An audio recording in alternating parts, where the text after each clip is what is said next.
এই 3 বছরের মধ্যে আমি ঠাকুরকে যতটুকু জানতে পেরেছি ওটাই আমি আপনার সামনে তুলে ধরছি। যদি আমার কোনো ভুল ত্রুটি হয় আপনারা আমাকে মার্জনা করবেন। একটা কথা আছে, আপন ভজন কথা না কহিলে যথা কথা।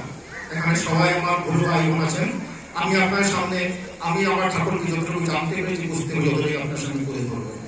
আমি এই সৎসঙ্গের আশ্রয় গ্রহণ করেছি শ্রদ্ধেয় পঙ্কু দাদার ইনফ্লুয়েন্স। আমি ওনার কাছে চিরপ্রতিজ্ঞ, কারণ আমার অনেক দেরি হয়ে গেছে। তো আমরা সবাই একটা কথাই বলবো যে দেওঘর যাই।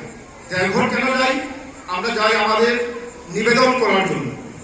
আপনি একটা জিনিস লক্ষ্য করবেন যে আমরা কতদিন কতবার দেওঘর গিয়েছি এবং সেখানে গিয়ে আমরা ঠাকুরকে বলেছি আপনি কেমন আছেন ঠাকুর,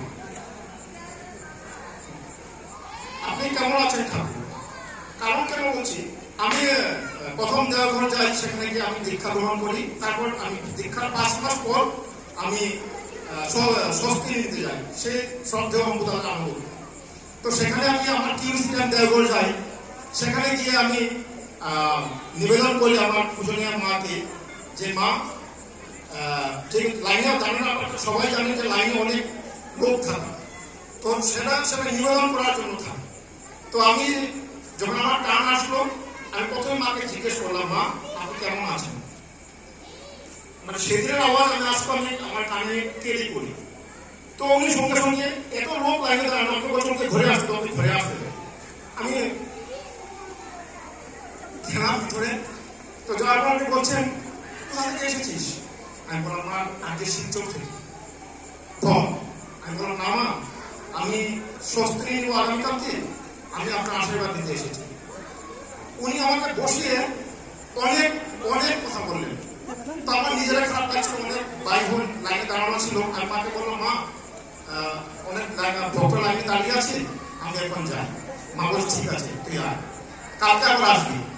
আমি স্বস্তি নিয়ে পরের দিন আবার আমি গেলাম, গিয়ে আমি জনজাতি গ্রুপ। তো মা আমাকে বলছে তুই কালকে এসেছিস না, আমি তোকে ভেরিফাই করছি। বিশ্বাস করুন, আমার 3 বার বলেছে আমাকে যে আমি তোকে ভেরিফাই করছি। আমি জনজাতি গ্রুপ, আমি শুধু আমার ক্লারিফিকেশন দিতাম কালকে এসেছি কালকে এসেছি কালকে এসেছি। আর মা 3 বার আমাকে বলছে আমি তোকে ভেরিফাই করছি। সাথে আমার কার সঙ্গে কি বলছি, আমি কার সঙ্গে কি বলছি। আমি সঙ্গে সঙ্গে মাকে বললাম মা আমার ভুল হয়েছে। তো মাকে বলছে হ্যাঁ আমি জানি। আবার আমাকে সেই স্বস্তি বলছে